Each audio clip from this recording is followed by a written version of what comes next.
All right, my cozy night wanderers, grab your fluffiest blanket and settle in because we're about to take a whiff of the 1200s hygiene scene that'll make your modern shampoo bottle feel like a royal scepter. Welcome back to our sleepy history nook where the past tickles your nose with secrets wild enough to keep you giggling as you drift off. This ain't no polished lavender-scented movie Middle Ages. Oh no, we're diving into the gloriously gritty did they actually smell like? That reality of medieval cleanliness. Your morning shower's about to get a standing ovation. If you're chuckling at the thought of history's stinkiest moments, toss us a cheeky like it's like flipping a coin to a medieval bard. And if you're hooked on these drowsy, daft historical romps, hit subscribe. No pressure, just a nudge to join our merry band of snoozy scholars. I'm itching to know, where are you parked for this tale, and what's the hour? Drop a comment. Are you tucked in at 2 a.m.? In Tokyo, sneaking a siesta in Rio? Or maybe you're in some far-off village, wondering if folks really washed their hair with we. Spoiler, they did, and we're sniffing out that madness soon. Let's set the mood proper, dim those lights to flickering torch vibes, spin up a fan for that soft medieval market buzz hum, yank your blanket to that Goldilocks perfect spot, you know the one. Now, let's tiptoe into the 1200s, where clean was less about sparkling and more about not passing out from your own pong. Historians love to bang on about kings' crusades and cathedrals, but they slyly dodge the fact that the 1200s smelled like a barnyard rave gone wrong. Imagine strutting through a medieval town on a bog-standard Tuesday. The first thing to wallop you, not a rogue cartwheel, but a smell so bold it could arm wrestle a bear and win. This wasn't just a bad odor, it was a full-on stink symphony with more layers than a peasant's laundry pile, which, let's be honest, was just their one shirt. The headliner of this nasal nightmare, Woodsmoke, the medieval equivalent of a clingy perfume ad. It stuck to your hair, your tunic, even your soul, like glitter from a craft project gone rogue.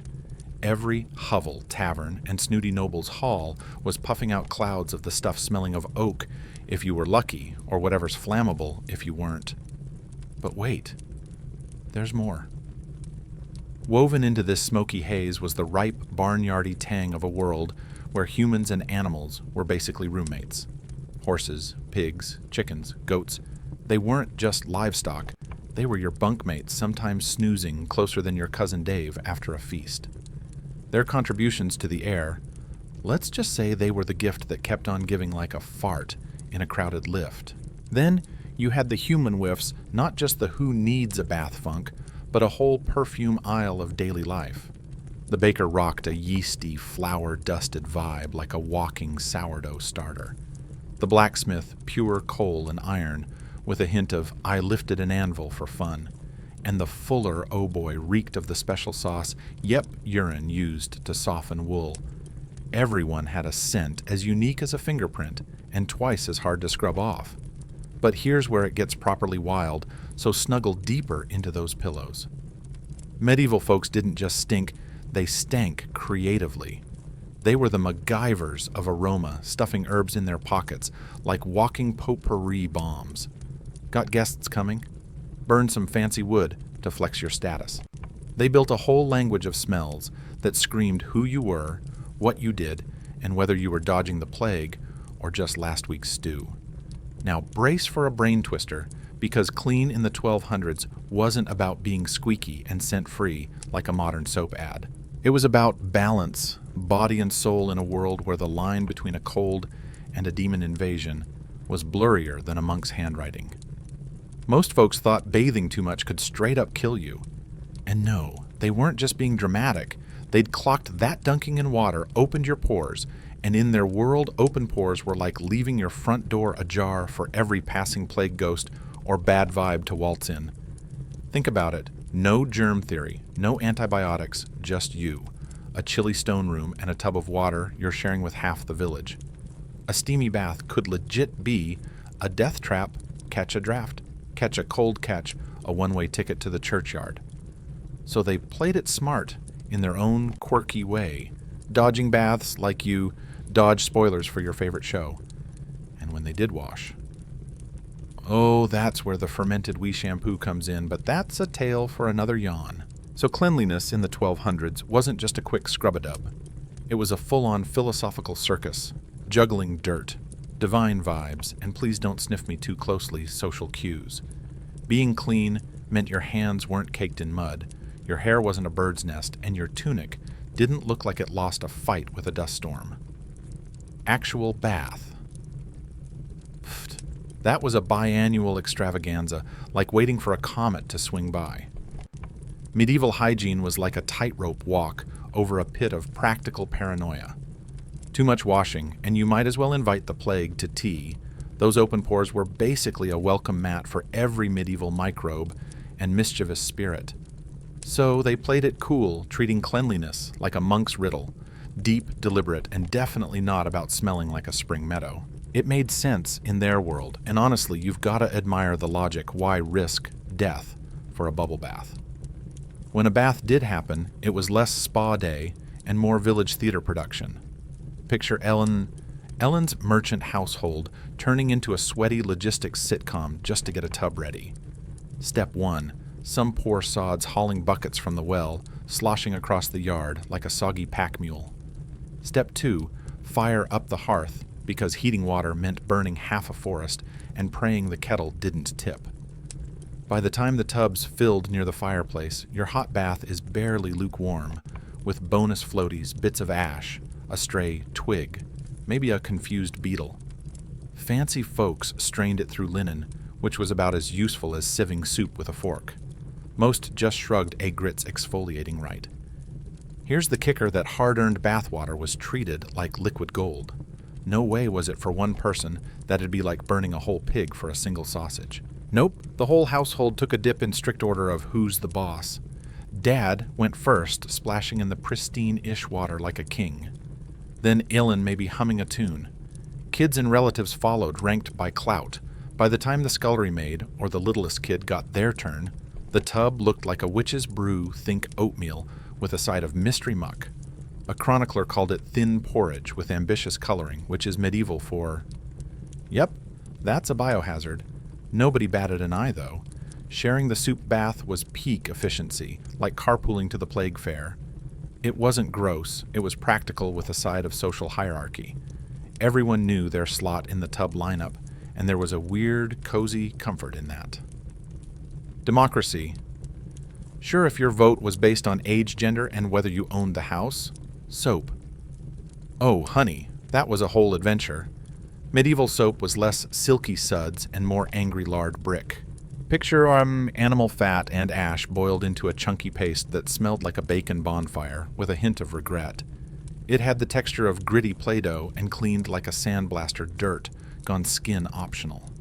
Using it was like wrestling a pig while yelling, "I just want to be clean." No soap, no problem. The 1200s DIY crew had options. Sand was the go-to free, scratchy, and everywhere, like nature's loofah. Vinegar was a fan favorite, leaving you sparkling and smelling like a medieval Caesar salad. Some mad lads used salt ash, or get this crushed eggshells. And if all else failed, you could pray the dirt away. Yep, prayer-based cleaning was a thing, because why not ask God to handle your hygiene when your soap smells like a butcher's nightmare? It probably worked as well as the eggshells. Here's the wildest bit smell was the great equalizer. King's peasants, that shady guy selling holy relics, everyone was rocking some degree of funk. Sure, a noble might splash on rosewater to flex, but at the end of the day, body odor was the medieval handshake. Nobody escaped the great stink. Your neighbor's stew, the tanner's urine vats, or a chamber pot's midnight flight from a window. Those were just the neighborhood's perfume. Cities had their own signature scents like dodgy colognes, London fish leather, and, oh dear, what's that? Paris. Same, but with a French accent. Yet people didn't just cope, they thrived. They turned smells into a secret language like medieval Morse code. A good sniff could spill the tea. Is that baker skimping on fresh flour? Is the kid next door brewing a fever? Is that merchant's cargo worth a second look? They weren't just smelling, they were sleuthing, reading the air like a gossip column. It wasn't tolerance, it was next-level nose ninja skills. As you sink into this funky past, What hits you isn't how weird it was, but how human. These folks wanted the same things we do, to not scare off their crush, to not be the smelliest one at the market. They tucked lavender in their tunics instead of swiping on deodorant. They scrubbed their teeth with salt, not minty paste. They aired their one good shirt instead of tossing it in a washer. Different tools, same heart. Chasing comfort and a shred of dignity in a world that smelled like a barnyard soap opera. Their genius was making it work with what they had. No faucets. They splashed from basins. No Dove bars. They whipped up cleaning hacks. No germ theory. They watched, learned, and built habits that kept them alive like accidental health gurus. They weren't clueless. They were MVPs hustling through a world where a bath could be a boss fight. So as you settle deeper into this fragrant tale picture, their daily groove, a quick face splash from a shared bowl at dawn, an evening hair combing session by candlelight with a bug check naturally, or the weekly tunic whacking to evict the dust. It wasn't random. It was a lifestyle as choreographed as a knight's joust. A merchant's daughter might rinse her hands and face, daily detangle her locks, and swap her shift twice a week. A farmer hand scrub before supper, foot wash on Sundays, and a full dunk every equinox needed or not. It was their rhythm, their rules, and dang if it didn't keep their world spinning. Now hold that thought, because this stinky saga's got more to spill. Stick around for the next chapter of medieval madness. These daily rituals weren't just some random medieval to-do list. They were the polished playbook of survival, honed by generations of oops that didn't work. And hey, we're still alive. Every grandma's tip, every uncle's weird water-saving hack got passed down like a sacred scroll of stink avoidance. This was the collective brain trust of the 1200s, figuring out how to stay respectable when hot water was rarer than a unicorn, and a warm room was basically a hug from God.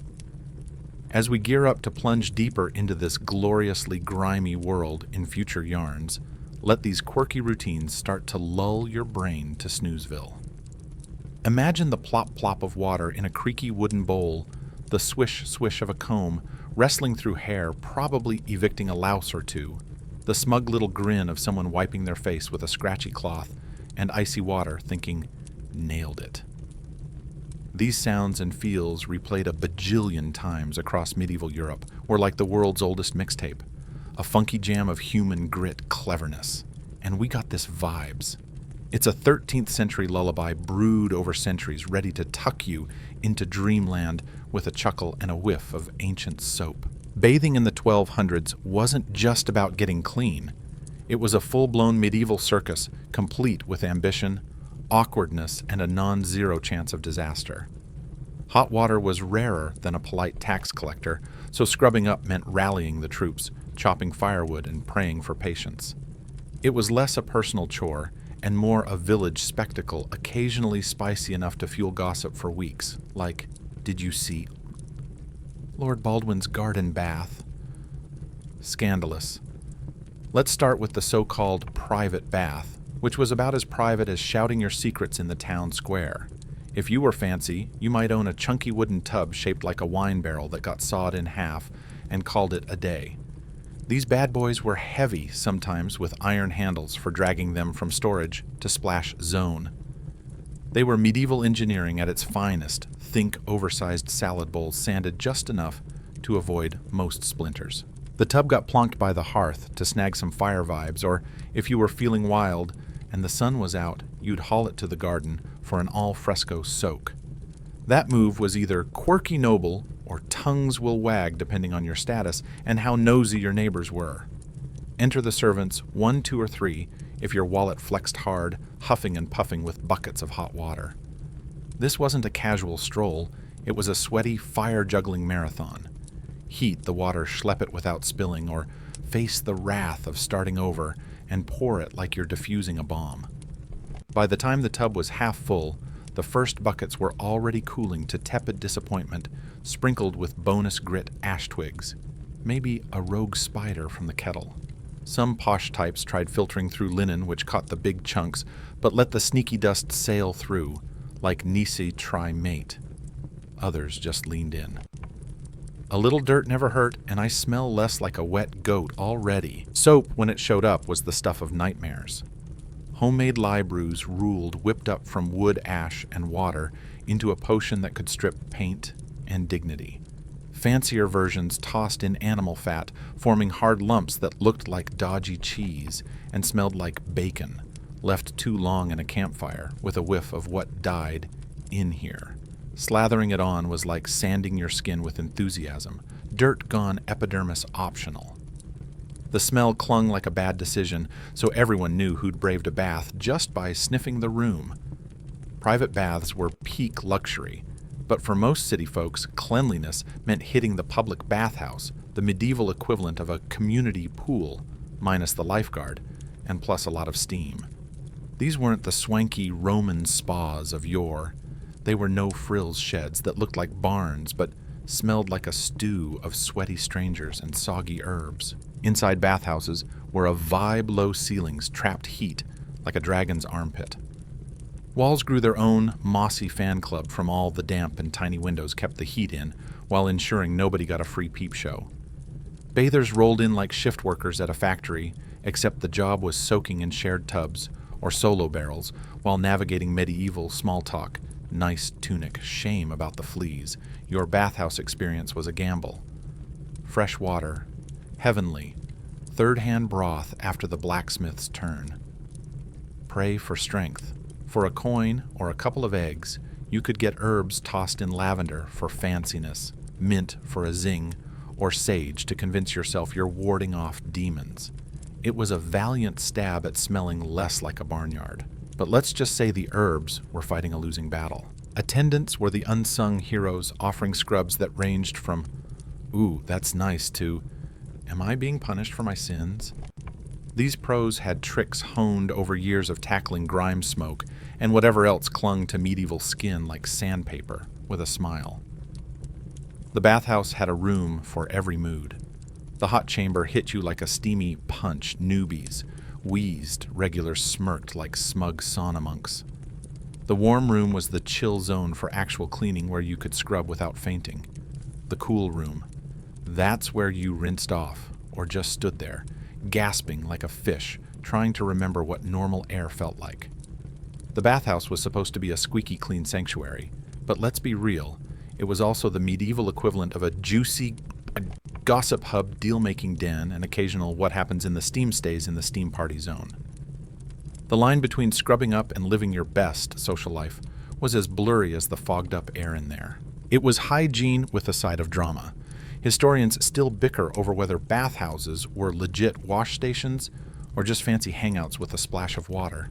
Spoiler, they were both, and they leaned into it like a bard hamming up a tavern tale. Old records spill the tea. People debated. God over shared buckets flirted over a bar of soap and turned past the sponge. Into meet me later faster than you can say holy water. It was a soap opera minus the opera. The church total mood swings about the whole deal, like a fussy parent eyeing their kid's shady new pal. Cleanliness was next to godliness, so bathhouses got a thumbs up for that. But all that steamy, half-naked fun, raised eyebrows, and sermons about sinful splashing. Some regions banned mixed bathing outright, setting up boys' and girls' hours, or even separate sheds. Others just shrugged, letting locals sort it out based on vibe and how frisky everyone felt that week. A few bathhouses slapped "Be Good" signs on the door preaching manners and morals. Others handed out towels with a sly wink like, "You do, you just don't tell the priest?" Moral policing was a crapshoot. It all hinged on which bishop was snooping, whether he'd snuck a bath himself, and if he'd stubbed his toe that morning. Rules flipped faster than a pancake at a fair different by town season or whoever was crankiest that week. Bathhouse vibes were the Wild West, but with more suds. Bathing had a seasonal rhythm grooving to medieval life, like a farmer's almanac. Summer was peak bath SSN sweat and stink made it impossible to hide your natural aroma, and nobody wanted to be that guy at the market. Warm weather, long days, and the sheer embarrassment of smelling like a compost heap drove crowds to the tubs. Winter, though total bath boycott. Heating water was a frozen nightmare, and folks genuinely thought a hot soak in a chilly house was a one-way ticket to the graveyard. Docs back then warned that hopping from steamy water to icy air could kill you, and they weren't totally off pneumonia, loved a drafty castle. So people leaned into protective grime, a polite way of saying, I'm a walking dust bunny, and I'm thriving. Winter vibes meant everyone just agreed to lower the sniff test standards until spring. The poor bathed their own way, turning washing into a masterclass in scrappy ingenuity. Their tubs, think oversized salad bowls or hacked-up barrels. Their water, cold as a tax collector's heart, warmed over a sad little fire. Privacy. More like hope. The neighbors aren't peeking. A peasant family crammed their bath session into a speed run, sharing the same murky water with the same pecking order as the rich folks' eldest first kids last, but with zero chill. It was quick because standing naked in a frosty hut was about as fun as wrestling a pig in a snowstorm. Soap was a nice to have, so they got wild with herbal hacks. Boil some thyme for that fancy spa scent, and maybe a health boost. Rosemary for brain power and swagger. Nettles because someone said it worked, and yes, sometimes beer because nothing says I'm clean, like smelling like a brewery and flexing on your mates.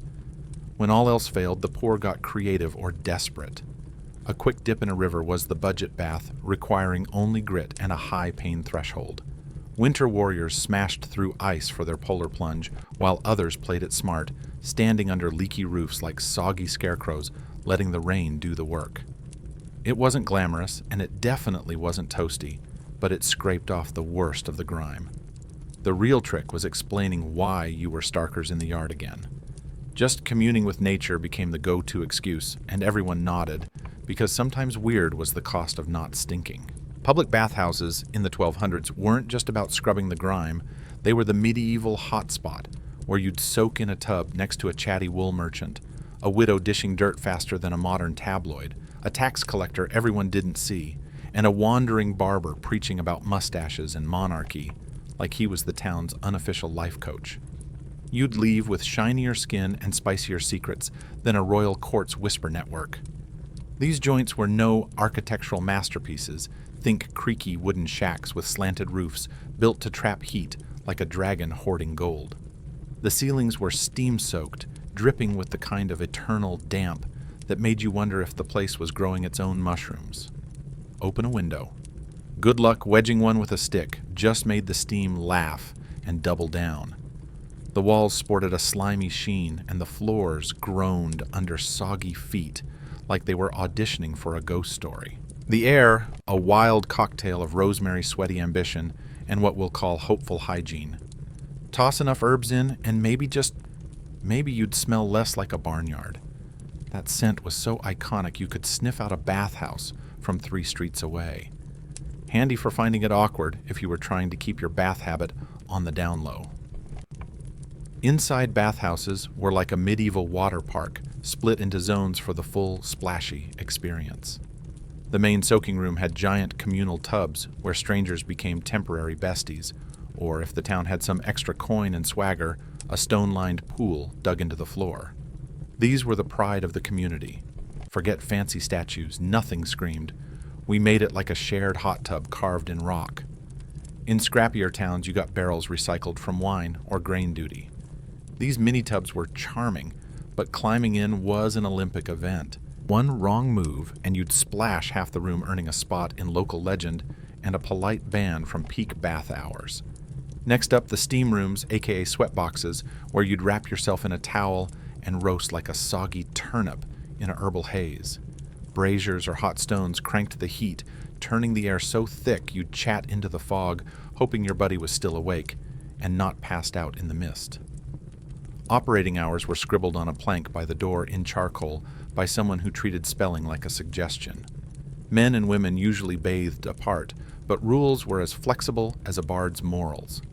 Some towns loved mixed bathing, especially during festivals when everyone was too festive to care. The church called it chatty opportunities, but let's be real. Those chats were less about scripture and more about who's meeting who behind the tavern later. Some bathhouses went all in, hosting torchlit evening soaks for folks chasing warm water and warmer vibes. Entry. Cost a pittance, a coin, a couple of eggs, a chunk of questionable cheese, or a scrap of leather for the fix-it pile. Barter was king, letting even the broke get a scrub. For your generous payment, you got access to water of dubious freshness, a towel that was clean in spirit, and maybe a brush or strigil to scrape off life's crustier bits. Fancier spots tossed in a rough linen robe for the not-naked moments. Others bring your own cover or master the art of strategic towel draping and shifty glances. The changing room was where medieval society got real. Stripping down was a great equalizer, but also a masterclass in awkward. Everyone was sneaking peeks while pretending to study the ceiling, all while clocking if that guy folding his tunic owed you a chicken or was dodging your debt. Clothes hung on pegs sorted by status because even buck naked, you couldn't let a noble's cloak touch a baker's crummy apron. That'd spark gossip juicier than a market brawl. The peg setup was like a social media feed showing who's who, who's cozy with who, and who's got a side hustle. Nobody's mentioning. The bathhouse water. A masterclass in medieval penny pinching. Fresh wasn't the vibe, clean water was pricier than a knight's ego. Instead, they recycled the same tub juice all day, topping it off with a splash of hot water and skimming the gunk with buckets or flimsy reed strainers. Some swore it gave the water depth like a vintage ale with notes of grit and mystery. Others grumbled it gave them rashes or skin quirks that looked like a wizard's curse. Both sides had a point, but the rash crew was louder about it. Herbs weren't just for sniffing pretty. Marjoram soothed creaky joints, thyme got the blood pumping, and sage allegedly sharpened your noggin. Though whether it worked or was just warm water wishful thinking was anyone's guess. Savvy bathkeepers played their herb game like medieval DJs extra lavender for the town's chatty grannies. A nettle mustard remix for ailing bachelors who miraculously got sore backs whenever eligible maidens were soaking nearby. The bathhouse crew was a tight-knit squad, each with their own superpower. Water carriers lugged buckets from wells, rocking arms that could arm wrestle an ox. Wood stokers were fire whisperers, keeping flames just right, not too weak. Not, oops, we're all on fire. Bath attendants, scrub wizards ranging from, that's nice to, did you just sandblast my soul? Their tricks honed over years could make you glow or leave you wondering if you still had skin. The gentle ones were artists. The intense ones treated you like a table needing a refinish. Fancy bathhouses had barbers doubling as face scrapers, wielding razors so dull they exfoliated more than they shaved. Getting a trim was like letting someone scrape your chin with a rusty spoon effective, but you'd wince for days. It was an experience just not the kind you'd brag about. Some spots cranked up the vibe with live music. Lutists and pipers jammed by the steam rooms, their tunes bouncing weirdly off the foggy walls. It drowned out the sloshing of questionable water and made grain price gripes sound like epic sagas. The steamy acoustics turned every chat into a dreamy echo, like you were debating taxes in a fairy realm. In swanky cities, storytellers spun yarns for soggy crowds, tales of knights, romance, and soap-slip pile-ups that sparked marriages and a 17-year feud over a cow pasture. These stories hit different when you're naked and toasty, especially when you're side-eyeing your tub mate's wandering hands. For extra coin, you could score wild add-ons. Massages ranged from legit to, did you learn this from a horse groomer? Scented oils sounded glam, but often made you smell like a stew in progress clean, sure, but also ready for a side of carrots. Beauty tips came from old attendants claiming noble gigs, dishing gems like, don't squint at the sun, unless you want to look shifty forever. Skip onions before dates, unless you're into solo vibes and overbathers are either crooks or sin washers, so steer clear. Bathhouses weren't just party central, they were medieval urgent care. Docs prescribed soaks like they were handing out holy water, treating everything from feeling meh to spleen congestion, a condition they described with more swagger than sense. Hot baths allegedly flushed bad vibes. Cold ones shocked your soul, back in line whatever that meant.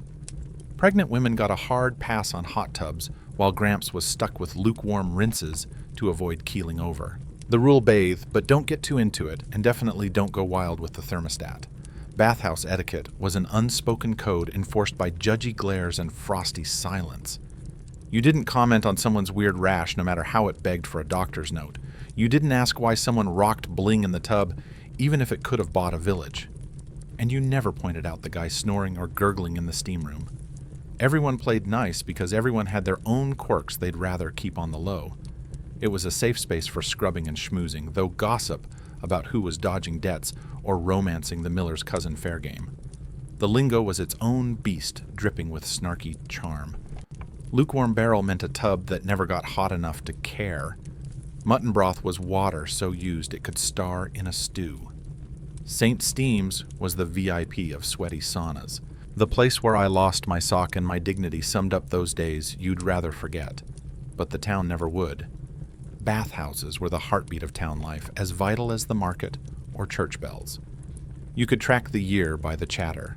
Spring muddy road rants and bets on the new merchant's sketchy vibes. Summer sandal sores, bee sting cures, and hot takes on whether the juggler's show was worth a penny. Autumn brought harvest guesses, tax-dodging schemes, and cabbage recipes nobody asked for. Winter sparse crowds, firewood budget woes, and everyone pretending the leaky roof wasn't turning the tub into a rain barrel. In the medieval Hygiene Hunger Games, the Scalp was the ultimate arena, a wild west of beauty filth, and tiny six-legged squatters waging war daily. Hair in the 1200s was everywhere, thick, knotted, braided into submission, hidden under bonnets, flaunted for clout, prayed over in panic, or doused with vinegar in epic pest purges that'd make today's exterminators salute in awe. Hair care was a hot mess of contradictions. Everyone wanted locks that screamed, "I'm respectable," or at least didn't scream, "run away in candlelight." But they also lived in mortal terror of what was partying in their tresses. Spoiler, it was lice always lice, turning every head into a bustling bug metropolis. Where there was hair, there were creepy crawlies, and where there were crawlies, there were tales of combs, curses, and kitchen concoctions that belonged in a stew, not on your head. Washing hair, a rare and risky mission treated with the side eye, usually saved for taxmen or folks claiming they met a saint in the woods. Shampooing as we know it with fancy bottles and daily suds wasn't just uncommon, it was dodgier than a bard's promises. Hair got a rinse maybe for Easter, a wedding, a court date, or when the stench got so bad your neighbors started dropping hints via carrier pigeon. Most days, clean hair meant it was dusted off, braided tight to trap the critters, and spritzed with herbs to hide the whiff of medieval life. No water, no soap, just vibes and denial. This wasn't laziness, it was strategy. Wetting your hair was like signing a contract with the plague. Hot water per the docks opened your scalp's pores, basically rolling out a red carpet for demons or diseases. They weren't totally wrong. Washing could make you sick, though they blamed spirits, not germs. So they stuck to tepid or icy rinses, which were about as fun as dunking your head in a frosty pond. Nobody was lining up for round two. Hair washing prep was a saga. First, you'd comb for hours like you were excavating a lost civilization. Combs were hardcore, carved from bone, thanks random cow-sturdy wood, or polished horn, built to survive the lice-pocalypse. Combing wasn't just about untangling. It was a full-on eviction notice for lice, their eggs, and whatever else was crashing in your hair. You'd sit there, comb in hand, with the grim focus of a knight prepping for battle. For extra anti-lice mojo, they'd soak the comb in vinegar or rose water, turning it into a bug-zapping acid bomb. Bonus, your head smelled like a pickling vat, which was either a quirky flex or a reason to skip dinner.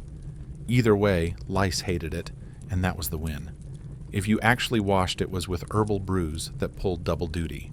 Chamomile allegedly added shine, though it might have just looked shiny compared to your usual greasy nest.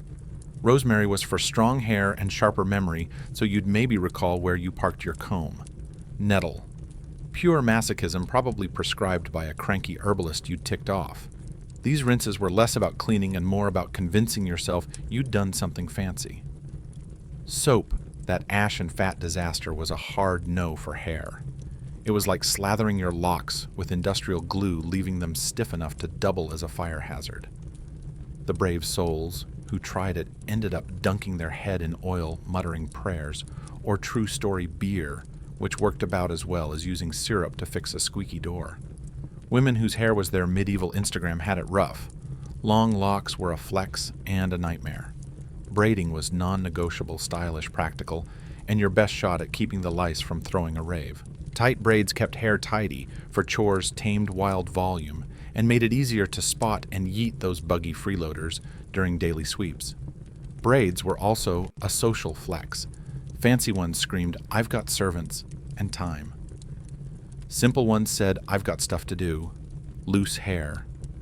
Scandalous. Unless you were grieving, hexing someone in Latin, or dodging death so hard you didn't care about your do. Every braid told a story, and medieval folks were reading hard.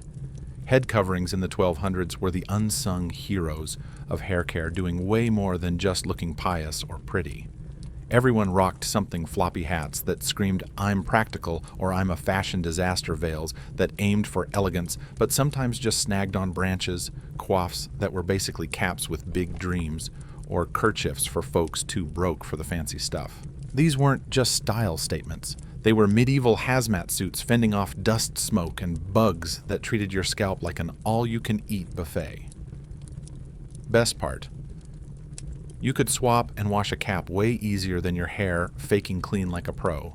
A fresh linen cap and a quick comb could keep you looking legit for weeks, letting you dodge the "when did you last wash" side-eye with ninja-level swagger. Hair treatments, though. Some were straight-up medieval mad science. Mashed garlic slathered on your scalp kept lice and friends at bay, turning you into a walking antipasto. Onion juice. Same deal, plus it made you cry, which some swore flushed out bad stuff via sobfest. Goose grease was as gross as it sounds, like smearing your head with congealed soup. Chicken fat was the classy alternative, but only barely. Vinegar and ash paste. Slap it on and wait for either the lice to surrender or your sanity to crack. The wildest soak bread in wine, glob it on your head, and pray it dries before you're exiled for looking like a crumbly winery explosion. Did any of this work? Scholars still bicker, but it probably made lice think, "Nah, let's crash somewhere less weird." Kids were lice magnets, turning hair care into a parenting nightmare. Their delicate scalps couldn't handle the hardcore stuff. Their hygiene game was eat dirt. Ask questions later, and they'd rather wrestle a goat than sit for a combing sesh. Plus, they collected new lice faster than you could evict the old ones, like their heads were running a bug Airbnb. Parents leaned on herbal compresses to soothe the itch and distract kids from the horror show behind their ears. Schoolmasters played lice cop, poking heads with sticks and dishing out shame to motivate better habits. Spoiler, it mostly just taught kids to hide their critters better. Monks and clergy had a leg up with tonsures, those iconic bald patches circled by hair like a holy bullseye. It was for God, sure, but also a lice detection hack. Any bug scurrying across that shiny dome was toast. Still, monasteries weren't pest-free paradises. Shared beds and hush-hush vibes let lice set up shop like silent squatters. Some abbeys went full hazmat, fumigating with herbs, shaving heads, and praying hard, probably more for the monk's nerves than the bug's demise. Styling hair took guts and a high tolerance for oops. Pomades of fat soot or honey gave shine, but doubled as bug magnets, like putting out a free snacks sign. You'd spend half your day swatting flies while trying to look fabulous. One noblewoman whipped up an egg yolk and herb paste for epic volume, only to bake into a scalp frittata on a hot day. No comb could save her, but the tale lived on as a warning: don't cook your hair unless you're serving it with sauce. Barbers offered scalp TLC, but their skills were a dice roll. Some were pros balancing clean with "let's not scalp the guy." Others, overzealous hacks who'd shave yank teeth and rant about life in one steamy bathhouse session. In big towns, barber surgeons moonlighted as gossip hubs, snipping hair while spilling tea, making your trim feel like a medieval TED Talk with a side of razor burn. Dandruff. Just another Tuesday. Folks sprinkled chalk, crushed eggshells, or herb dust to soak up oil and hide the flakes. It didn't fix the problem, but it kept you from looking like a walking snow globe, which was enough in a world obsessed with appearances. Flakes were as normal as smoky clothes or furniture-induced bruises. Deal with it and move on. For the rich hair care was a flex. Mediterranean oils brought swanky scents. Eastern rosewater outdid local herb brews. Silk wraps guarded epic dews from bedtime chaos, and some nobles slept on herb-stuffed pillows, hoping to smell like a garden while dreaming of power moves. Fancy hair was a billboard for wealth, but even gold-plated locks weren't lice-proof. Seasons threw curveballs. Summer sweat fried hair into brittle straw. Winter fires turned it into smoky kindling.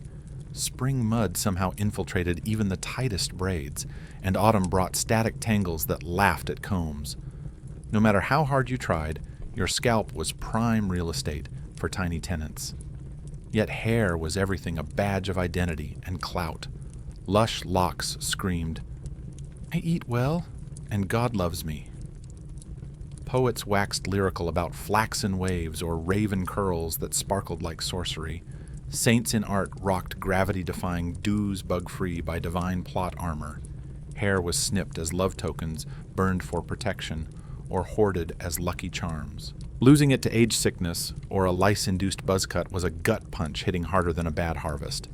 It wasn't just vanity. It was your vibe, your vitality, your medieval mojo. Next time, you're flossing like a modern champ tip.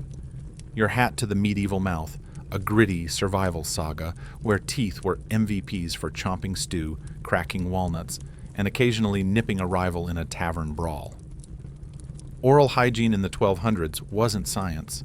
It was a wild, wince-inducing rodeo of trial, error, and tools that could double as torture devices. Your dentist would need a stiff drink just hearing about it. Nobody ignored their teeth. Most folks tried to keep them in fighting shape, but with zero know-how and gear that ranged from meh to, is this a prank? It was a gamble. Toothbrushes. Not for another few centuries, pal. Instead, they had chewing sticks. Yep, literal twigs from trees, like nature's way of saying, brush, gnaw, gnaw on this branch. These sticks came from trees with street cred hazel for bendy chill vibes, licorice root for a sweet kick and healing rumors, walnut for a bitter bite that supposedly toughened your gums like a boot camp drill sergeant. You'd chew or bash one end into a frayed, bristlish mess. Think a sad, splintery broom and scrub your chompers with it. It took grit guts and a love for tasting wood all to scrape off last week's pie and whatever else was squatting in your mouth. For a fancier flex, some wrapped a linen scrap around their finger, dipped it in a mystery mix, and went to town on their teeth. It was like precision cleaning if your budget allowed spare cloth instead of just one shirt to rule them all.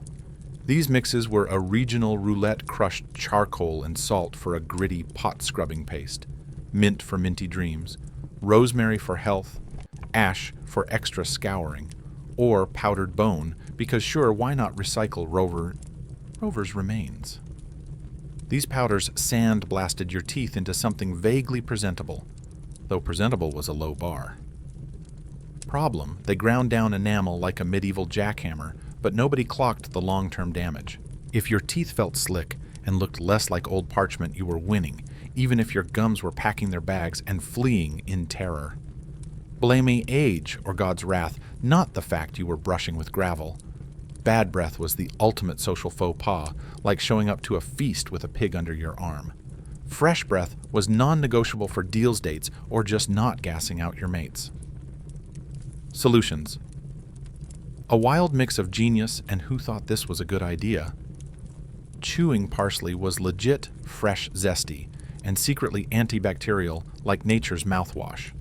Cloves were clutch-numbing your mouth and blasting odors, though you might slur like a drunk monk from overdoing it. Anise seeds brought sweet licorice vibes.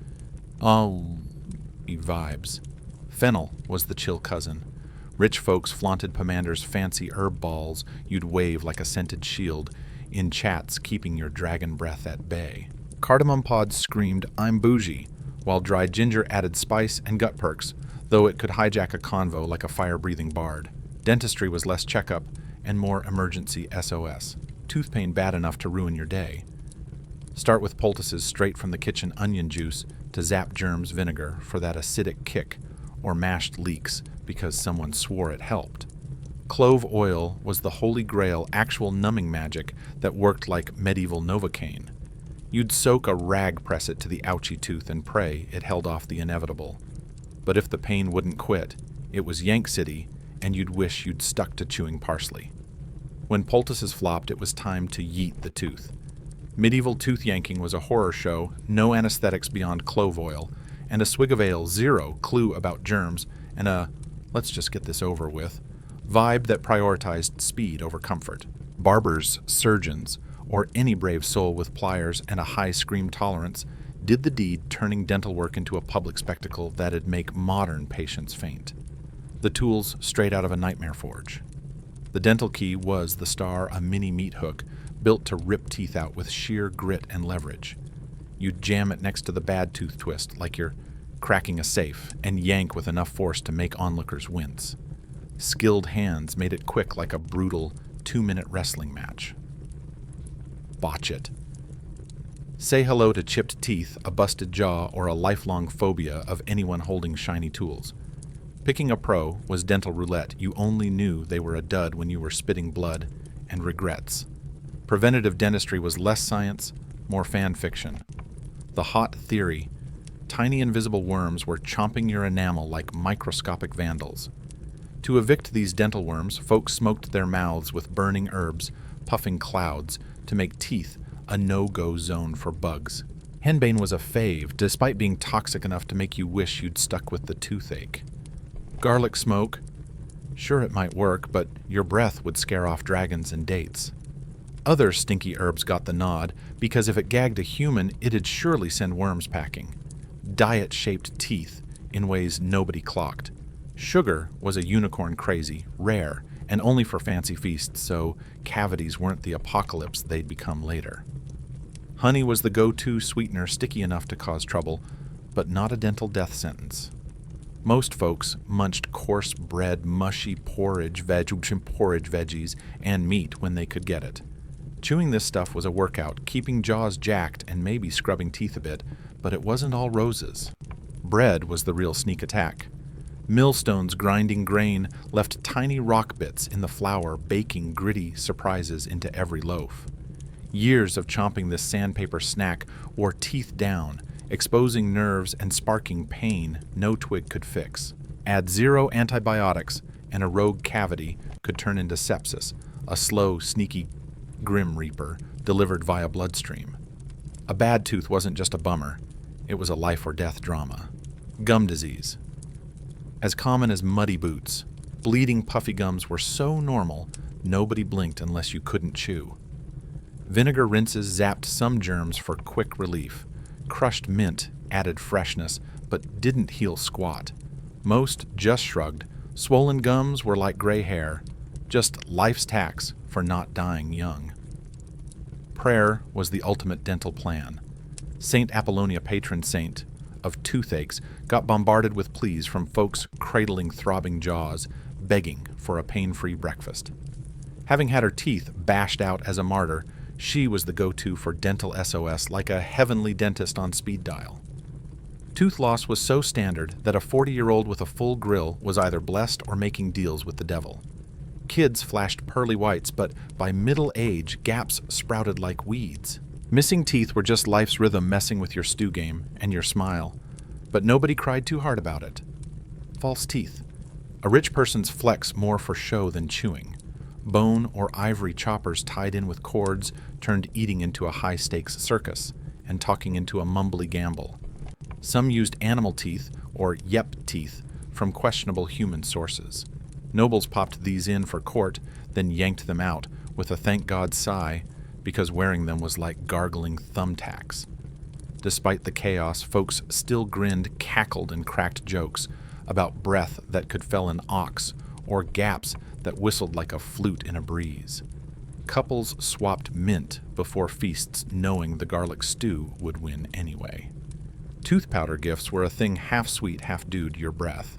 Mint sprigs were medieval Tic Tacs passed around like tiny olive branches for the greater good. Oral hygiene was a cultural mirror showing a society obsessed with not stinking, but stuck with twigs, spices, and prayers for backup. Monasteries were the nerdy MVPs growing sage for gum, TLC mint for fresh vibes, and hyssop for mouth rot. A catch-all for everything from gingivitis to, oh no, my face is melting. Monks scribbled recipes for tooth demons, and hot teeth, think infections or nerve zaps suggesting fixes like wine. Gargles herbal goo or fasting while yeeting vibes to heaven when all else failed. If medieval skincare had a mascot, it'd be a glowing noble, slathered in crushed pearls, curdled milk, and a whiff of charred rat. The 1200s skincare scene was a wild brew of superstition, DIY chemistry, and a fearless, let's try this poison vibe that'd make modern toxicologists yeet themselves into a hazmat suit. Everyone craved that I'm healthy and hot glow, but nobody could agree on what healthy meant or how much mercury was too much. Spoiler, any mercury was too much. Pale skin was the holy grail, worshipped like a saint's relic. It screamed, I'm rich. I lounge indoors and peasants wish they were me. A tan.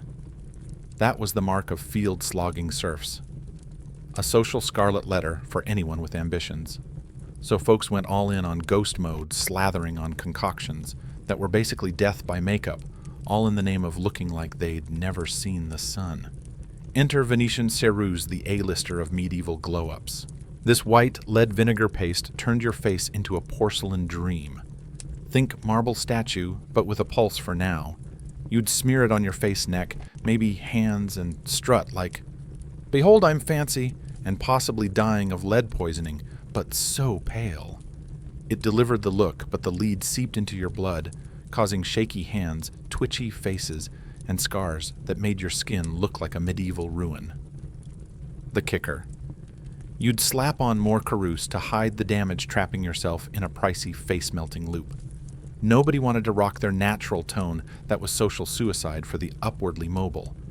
Mercury was the other skincare superstar, despite being a liquid nightmare that gives modern scientists hives. It was hyped as a blemish buster, zapping spots and smoothing skin like a medieval sandblaster. Reality. It fried your brain, leaving you wobbly, forgetful, and pausing mid-sentence like a glitching bard. You'd start chatting about the weather and end up staring into the void, spooning soup onto your lap. Still, noble women traded mercury recipes like state secrets tucked in books next to love spells and pickle tips proving medieval priorities. Or look hot, love hard-preserved cukes. Some treatments kept it chill and less death by glow-up. Egg-white masks tightened skin, like a budget facelift good for a quick flex before the feast. Crushed rose petals and chalk made a sweet-smelling paste that didn't do much but felt fancy, and didn't kill you, so win. Goat milk softened cheeks and hands, actually moisturizing, but leaving you smelling like a barnyard selfie. You'd tolerate the dairy pong for soft skin, though it meant dodging. Did you hug a goat? Jabs at the market. Bread soaked in ale, slap it on sunburns or dry spots for a mask that doubled as a snack, if you got peckish mid-spa. It sorta helped, but mostly you looked like you lost a bet, wandering with soggy bread glued to your face, praying for a miracle. Mouse fat was peak medieval, why not skincare? Rendered from ideally black mice, caught under a full moon because drama, and mixed with sage, it was rubbed on dry patches or calluses. Someone somewhere swore it worked, hyping it to friends, while trailing cat hair and questionable ethics. Sourcing enough mouse goo was a mystery, probably involving shady deals with alley cats. Honey was the respectable MVP, moisturizing healing wounds and fighting germs like a sweet, sticky ninja. It left skin soft and yummy smelling, but also turned you into an insect magnet. Bees, ants, and wasps crashed your beauty routine like uninvited cousins, so honey facials were best saved for winter when bugs were napping. Oils were the backbone of hydration. Olive oil was the rich kid's flex hydrating fragrant and bougie enough to justify blowing your bread budget on your face. Almond oil starred in perfumed balms, doubling as skincare and medieval chill pill. Animal fats, pig duck. You name it got slathered on cracked limbs, scented with herbs, to hide the fresh from the slaughter vibe. Results were hit or miss, either ooh soft or I smell like a bad stew. Exfoliation was legit, just rustic. Ground seeds, flour eggshells, or ashes became gritty pastes to scrub off dead skin. It was the same goal as today's spa scrubs, but with the finesse of sanding a barn door. You'd glow, or you'd just be raw, either way you tried. Some folks strutted out of these skincare sessions with skin so radiant it could blind a bard, making the whole rubbed raw by a spoon ordeal feel worth it. Others, they stumbled out looking like a blotchy tomato, muttering, "Why did I trust that eggshell scrub?" Results were a dice roll skin type scrub zeal, or maybe the moon's mood decided your fate. Medieval beauty gurus weren't big on jotting down full moon Etul's rash city notes, so it was anyone's guess. Sun protection was more vibes than science. Some swore amulets or prayers could fend off sunburn, which beat lugging a shield everywhere. Others went practical wide hoods, flowy veils, or hats with flaps that screamed, "I'm hiding from the sun and my taxes." Rich folks twirled parasols for portable shade dodging that I toil in fields tan. Peasants, they grabbed shawls, baskets, or even a handy chicken, whatever blocked those classist rays. Freckles were the rich's mortal enemy proof you'd been caught slacking under the sun. Lemon juice was dabbed on to fade them like citrus magic. It kinda worked. Vinegar and salt.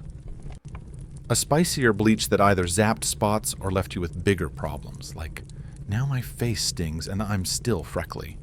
The wildest fix smearing on rabbit blood from a lunar eclipse kill. You needed a rabbit, a moon chart, and serious commitment to looking like you'd survived a vampire picnic. Did it work? Historians shrug, but it proved you'd do anything for spotless skin. Warts, moles, and blemishes were a beauty roulette. A cute mole might be God's kiss in one town, but witch mark in the next, so you'd better know your audience. Fixes were hardcore sear them with hot iron, slice them off, or slap on plantain poultices with a side of hope. Some just rocked bigger hats, the medieval, good enough move. Whether your mole was hot or haunted depended on local gossip, leaving travelers sweating over whether their face was fab or a felony. Scars were life's tattoos, smallpox bar fights, or that time you trusted a mercury mask. Wax balms filled dents for a smoother look, but they melted in heat, turning your face into a sad candle. Many embraced scars as I didn't die badges, especially in crowds where everyone sported marks from plagues or dodgy skincare. Some even called scars sexy, proof you'd battled life and won or at least survived that lead paste phase.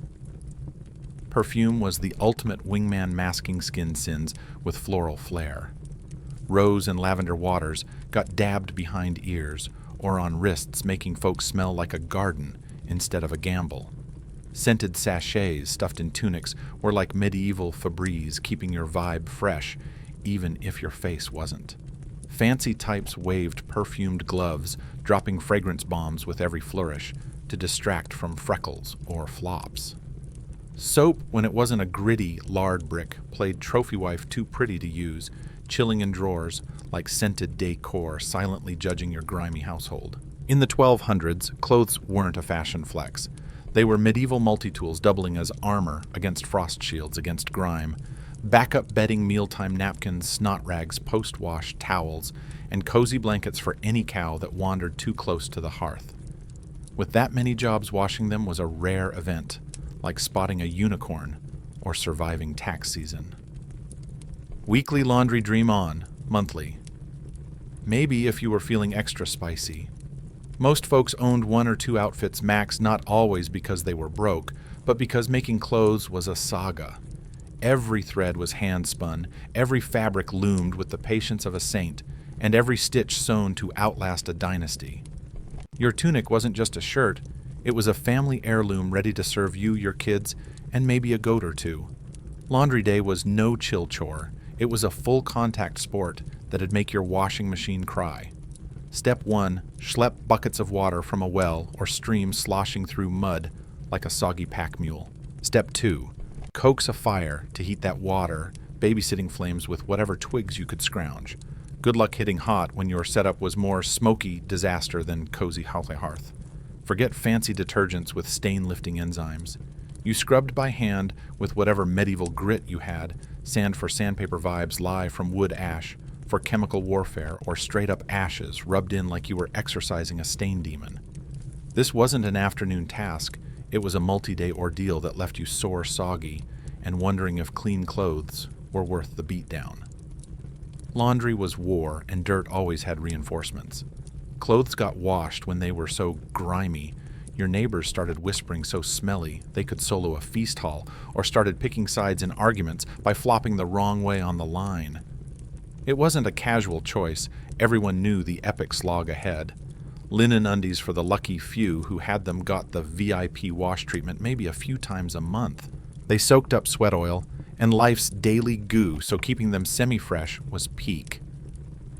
I'm civilized energy. That frequency, downright extra by 1200s standards, hinting at deep pockets or a paranoia about public sniff tests. Wool tunics.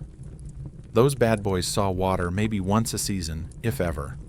Wool was thick, drank water, like a camel took eons to dry, and could shrink so tight it'd fit a toddler or a very smug sheep. Instead of washing, folks got crafty. Hang your tunic on a bush or fence to air out, hoping a breeze would evict the funk. Whack it with a stick to send dust and critters flying. Think medieval piñata, but with fewer treats. Some burned herbs underneath bedding smoky vibes would freshen things up. It was part preservation, part please don't smell like a barnyard prayer. Drying clothes was a comedy of errors. No cute clotheslines here, just wet fabric flung over bushes that might collapse hedgerows that snagged or stones that invited bird poop decor. Fences worked until goats or sheep decided your shirt was lunch, leaving you with a sleeveless tunic or a ventilated masterpiece. Your clothes weren't just drying, they were surviving a farmyard gauntlet. Soap, when you could score it, was a beast animal fat, and lye mixed into a dirt-slaying monster that didn't care about your hands or fabric. It scrubbed stains, fibers, and your will to live, leaving palms so raw they could grate carrots. Creative types ditched soap for ash water brews, which cleaned but also peeled skin like a medieval chemical peel. The real wild card, fermented urine. Yep, pee was a laundry rock star packed with ammonia to zap stains and smells. Families saved chamber pot juice in special jugs, letting it ripen into a pungent potion that demanded a strong stomach and a stronger it's for clean clothes excuse. Patching up clothes was the medieval wardrobe's bread and butter, way more common than wrestling them through a wash. Why dunk your tunic in a cauldron when you could stitch it back to glory? Every garment was a labor of love masterpiece, so you'd patch, re-stitch, and MacGyver it into submission before risking the laundry gauntlet. Needles were family heirlooms guarded like the last slice of pie shared with the reverence of a knight's sword. Thread was gold, snipped from dead shirts and hoarded for future fix-its. Darning socks by candlelight was prime time, part chore, part chill sesh, where you'd swap gossip spin yarns or zen out while saving your socks from the rag pile. A tunic rocking a patchwork of 5 fabrics. That wasn't a fashion fail. It was a brag, a wearable diary of your thrift game swagger. Dyes were a headache for anyone chasing a pop of color in a world where bright hues cost a king's ransom and faded faster than a bard's promises. Most clothes were earthy code for browns that forgot their original shade grays, born of smoke and storms, or sad ghosts of whatever color they started as. Want bold, good luck. Indigo gave blues, but bleached out under sun or soap. Woad was the budget blue duller, but local. Madder Roots reds were fire when fresh, but bled in the wash, turning your tunic into a tie-dye disaster nobody asked for. These dyes weren't just flaky, they could be straight-up sketchy. Some had chemicals that itched, choked, or worse for dye makers who lived in the splash zone. But the thirst for a non-dirt vibe was so real folks rolled the dice on rashes for a shot at not looking like a mud pie. Sumptuary laws were the medieval fashion police dictating who could wear what because heaven forbid a peasant flex in silk or scarlet. These rules kept class lines crystal clear. You could spot a lord from a furlong away, a serf in fancy red, That's a fine or a public roasting for cosplaying nobility. A rich guy in plain rags, either he's flexing humility or dodging debt collectors' gossip decided which. Laundry day was a block party with suds. Women hauled their dirty duds to rivers or wells toting kids' hot takes and village tea. These wash fests were like medieval group chats, swapping news, settling beefs, and crowdsourcing fixes for life's messes while scrubbing stains. Songs kept the vibe up, syncing the scrub rhythm to blast grime and making the grind less soul-crushing. These tunes were part practical, part cultural glue passed down like family recipes. The splash and chatter of wash day echoed like a neighborhood alarm. Steer clear unless you want a bucket-carrying gig. Kids learned fast to dodge the scene or risk being drafted to lug water rings, sopping tunics, or drape wet clothes over prickly bushes. Wool was the diva of fabrics heavy when wet and prone to shrinking into doll clothes if you blinked wrong. Washing it was a high-stakes dance, lukewarm water, kid glove handling, and prayers to Saint whoever cares about sheep. Too hot and your cloak's now a kitty vest. Too cold and you're just wetting the dirt. Most folks skipped it airing wool out and crossing fingers for a miracle. Storage. Barely a thing. With one outfit and a corner to call home, clothes got folded on rare shelves hung on wall pegs or stuffed under beds next to pots and porridge sacks. Some slung spares from rafters, letting kitchen smoke preserve them and scare off moths. Others packed clothes in sacks that moonlighted as pillows when company crashed medieval minimalism at its finest. Strutting through a 1200s town with your nose in the air, big mistake, pal. You'd be snorting a medieval stink bomb before you could say, "Where's the exit?" Scent wasn't just a vibe or a flex. It was a survival tactic, a social megaphone, and a full-contact sport against the relentless funk of life. Smells carried gossip-cloaked grim realities and doubled as your aromatic business card or a warning shot in a world where everyone's natural whiff was a tell-all memoir nobody wanted to read. Everyone had a scent signature, not some subtle post-shower hint, but a bold, room-filling funk that could announce you like a herald before you hit the door. This was next-level odor profiling born from bunking with goats, cooking over smoky fires that painted everything in soot and grease, and answering nature's call wherever gravity said good enough. The result. A scentscape so dense it clung to your tunic hair and soul, a mix of raw humanity, bonfire vibes, animal sidekicks, and whatever you'd stepped in, spilled, or burned for dinner. To fight this nasal nightmare, folks wielded herbs like knights storming a castle. Lavender, rosemary, sage, and mint were the A-team stuffed into bundles, sachets, and sneaky hideouts around homes. They dangled from rafters like funky peace flags, got tucked into sleep pillows, or sewn into pouches worn under clothes like secret stink busters. These weren't just for sniffing pretty. They were medieval hazmat gear believed to fend off plagues, bad juju, or the social death of who farted when you walked in. Sachets were more than perfume. They were talismans packing dried petals for sweetness, cinnamon bark for spicy warmth, cloves for a sassy kick, or resin bits for slow burn charm. Worn like lucky charms, they boosted your swagger and whispered, "I'm not that smelly." Herbs were thought to zap germs, dodge curses, and keep your neighbor's BO from staging a chat. It was scent, as superpower turning you into a walking air freshener. Pomanders were the rich kids' scent flex. Portable perfume grenades for the elite. These metal orbs, often blinged out spheres, swinging from belts or necklaces, were like medieval bling with a fragrance punch. Packed inside a nose-busting mix of rare stuff that'd make your eyes water. Ambergris Whale Puke's VIP was stupidly pricey, rocking a weirdly fancy musk vibe despite its gross resume. Musk came from critters who didn't RSVP and civet, from grumpy cat cousins who'd hiss at the process. These were traded like diamonds costing a fortune, but masking your barnyard aura with "I'm basically a Duke" energy. Burning stuff, aka fumigation, was the medieval Febreze hack, mixing necessity with "let's make it holy." It cleaned, freshened, and allegedly shooed evil spirits along with the pong. Juniper's piney zing was a crowd pleaser hyped for purification mojo. Frankincense and myrrh turned homes into mini cathedrals, their smoky clouds of flecks for special days or snooty guests. Imported and pricey, these resins were used sparingly, screaming, "I'm fancy enough for this," while covering the whiff of last week's stew or that chamber pot oopsie. Smoke wasn't just for show. It buried the chaos of rotting scraps, rogue latrines, and livestock traffic jams when cows crashed your living room. It was the ultimate cover-up, making your hovel smell less swamp and more sacred grove.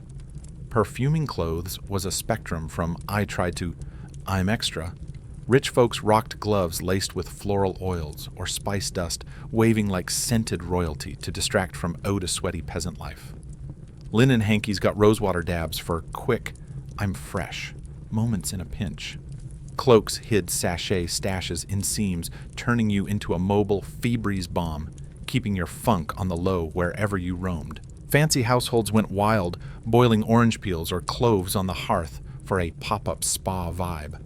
It was a fleeting win for VIPs or feasts, but you'd need elbow grease to keep the room from slipping back to barnyard chic.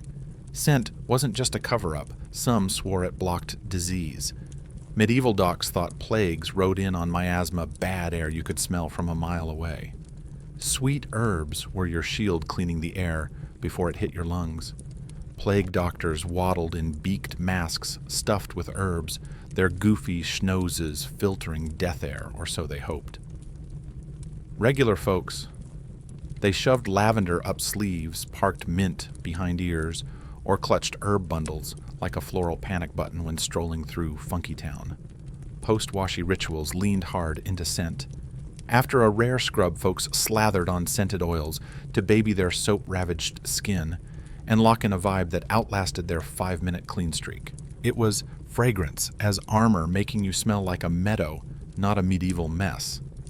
Favorite oils for scenting up were Rose Fancy Soul Lifting and basically medieval Chanel No. 5 Almond for a nutty skin-friendly zing, and Violet for folks who liked their whiffs soft and sneaky.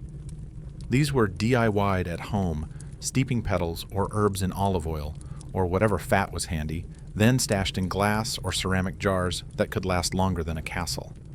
Over time, these containers turned into scent superstars, each with a unique pong from years of mixing rose with that one weird herb we tried in '97. Some jars smelled divine. Others were a funky gamble, depending on whether you used top-shelf lavender or that dodgy sage from the market. Medieval homes got their aroma on purpose, and by accident thanks to the daily chaos indoors. Rich folks scattered rushes and herbs on floors, creating a crunchy, fragrant carpet that popped with scent when stomped and soaked up spills, while hiding the fact that floor hygiene was more hope than reality. These got swapped out now and then, but not enough to stop them from brewing a stew of herbs, dropped stew, and whatever got tracked in from the pigsty. Some homes nailed a cozy, earthy vibe that screamed, "We've got coin." Others, their floors smelled like a barnyard blooper reel, making quick visits the polite choice over lingering tea. Markets were like a scent GPS guiding you through the chaos, even if you couldn't see past the crowd. The butcher's stall hit you with raw meat, blood, and sawdust, a whiff that said steaks on the fishmonger's zone. A fishy fog you'd smell from 3 streets over, especially in summer when the cod was past its prime. Herb vendors were the nose's BFF, offering a breather from the market's stinkier punches. Bakeries, though, pure heaven, with fresh bread and yeast wafting like a siren call, luring folks from afar and making the tanner's urine vats next door feel less like a war crime. Seasons flipped the scent script like a medieval calendar. Spring was mud-blooming flowers and livestock stumbling out of winter coops with a season's worth of aromatic baggage. Summer cranked every smell to 11 sweat-ripe market fruit, and neighbors who thought bathings for autumn made a humid stew that demanded ninja breathing skills. Autumn brought leaf-rot, overripe apples gone boozy, and market trash hitting its final form. Winter, all wood-smoke damp wool and cloaks that hadn't seen soap since Easter, creating a cozy but clingy haze. Your personal scent was a make or break in the medieval dating game, outshining poetry or shiny trinkets. Lovers swapped scented, swag-oiled hankies, mint sprigs with "I'm into you" vibes, or hair locks wrapped in rosemary for that smell. Good love, hard combo. Show up smelling like a meadow, you're getting the VIP seat and extra mead, roll in. Reeking of barn or last bath was Lent. You're out the door faster than you can say chamber pot. Smelling sweet was such a flex, folks sank serious coin and effort into not being the village funk bomb. Scent in the 1200s wasn't just a vibe, it was a sneaky weapon sharper than a dagger and twice as shady. Got a rival whisper they're cursed with BO so bad it's practically black magic, and watch superstition haunt them like a clingy ghost. Witch hunt on the horizon, a funky lingering whiff could get you labeled Team Satan, with neighbors sniffing suspiciously for that telltale devil pong. On the flip side, saints were the OG air fresheners, supposedly oozing rose vibes even after kicking the bucket. Tales flew across Europe of holy corpses smelling like a flower shop weeks post-burial, or pious folks staying fresh through plague or prison. These stories were half divine flex, half desperate hope that faith could beat the Grim Reaper's stench. Church rituals leaned hard into scent, turning fragrance into a spiritual zipline to heaven. Incense, like frankincense and myrrh, billowed during Mass or parades, hoisting prayers skyward and yanking worshippers out of their "I smell like a barn" funk. For peasants packed in pews after slogging through muddy fields in their work week rags, those smoky clouds were a godsend, drowning out the collective whiff of sweat sheep and last Tuesday's stew. It let everyone vibe with the sermon, instead of gagging on their neighbor's aura. Kids were sent wild cards, dropping odor bombs that kept parents on high alert. Babies swaddled in layers, unchanged since the last full moon, brewed a funky cocktail of baby goo and fabric fatigue. Moms tucked herbs like mint or fennel into those wraps, turning tots into tiny potpourri pouches to counter the lack of medieval Pampers. Some chewed mint before nursing, hoping it'd chill the kid or make milk taste less meh, a theory more wishful than Nobel-worthy. Babies rocked rosemary garlands like infant bling, partly for blessings, mostly so you could stand to carry them on long treks without passing out. It was medieval baby perfume keeping Junior sniffable during village gossip sessions.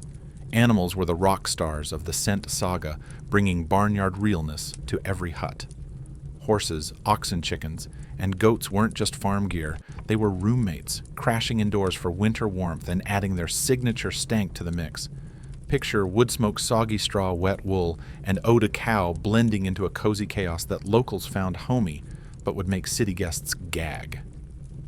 You knew your cow Bessie by her unique musk, as much as her moo, a bond so tight it was practically family smelly, but family. Class shaped your scent game, mirroring the medieval pecking order while leaving room for some sneaky social climbing. Nobles flaunted imported spices, rosewater, and private baths smelling like a citrusy flower bomb that screamed, "I'm loaded," peasants. They reeked of toil smoke and life's gritty bits, but they weren't out of the game. No rosewater. Snag some backyard mint. No perfume gloves. Stuff lavender in your sleeves. A toasty shirt, a sprig behind the ear, and a knack for standing downwind could level up your vibe. These hacks showed everyone, lord or serf, chasing dignity with whatever they had, even if it was just a fistful of herbs in a dream. Scent was the glue for life's big moments, baking memories that outlasted the fog of medieval chaos. Births got incense to bless the room and tell heaven new kid alert. Weddings drowned in flower garlands, tying love to lavender so strong you'd swoon for decades. These fragrant rituals weren't just pretty. They were timestamps etching life's highs in your nose's memory bank.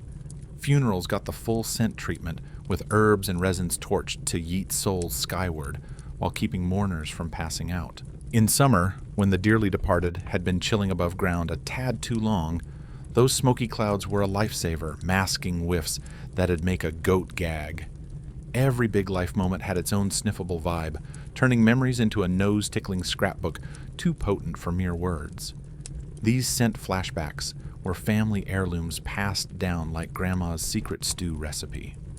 A granny might spin tales of her wedding waxing poetic about rose petals in her hair church incense and the feast's funky aroma, weaving a sensory time machine that linked her grandkids to yesteryear's fields. Medieval fragrance wasn't some snooty luxury. It was the glue of life stitching together who you were, how you stayed alive, what you believed, and what you'd never forget. In the 1200s, you swam in a sea of smells, shaped by them, shielded by them, and straight up defined by them. Managing your aroma wasn't vanity. It was survival, like dodging a plague or not getting shunned at the market. Folks wore scent like a knight's armor, battling a world that could stink worse than a dragon's armpit. They traded rare perfumes like pirate loot, and side-eyed weird smells like they were poison gas. Scent was your diary and your billboard, your prayer and your politics, a whole language you'd better speak fluently or risk being the village funk bomb. Picture the medieval day winding down, the fires gone from blaze to embers, its smoky perfume fading like a bard's last note. The market's hustle has fizzled its stew of fish bread, and what died drifting into dreamland. Footsteps that squelched through muddy streets are long gone, leaving just whispers of tales told by flickering candles.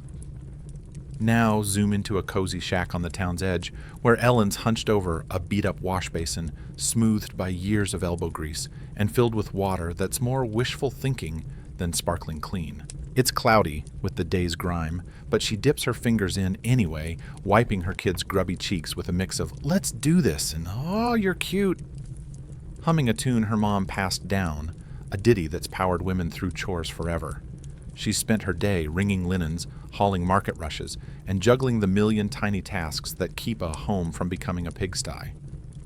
Soap ran out last week, but the act of washing is the real MVP, a middle finger to filth that says, we're better than this. It's not about luxury, it's about love, pride, and the stubborn belief that even a splash of gritty water is worth the effort. Across town, Baker Willem's swiping flour off his workbench with his trusty, crusty apron. The dust catches the fire's glow, twirling like tiny ghosts before settling back to be floured again tomorrow. He's not cleaning for Instagram likes or because it'll stay spotless. He's prepping for the next round of dough slinging. His moves are chill, like a monk in meditation, finding zen in the grind. That bench has seen thousands of loaves, a silent partner in the bread miracle. Scrubbing it is half chore, half prayer. Tomorrow's coming, and we're ready. The day's smells are dialing it back, easing into evening's groove.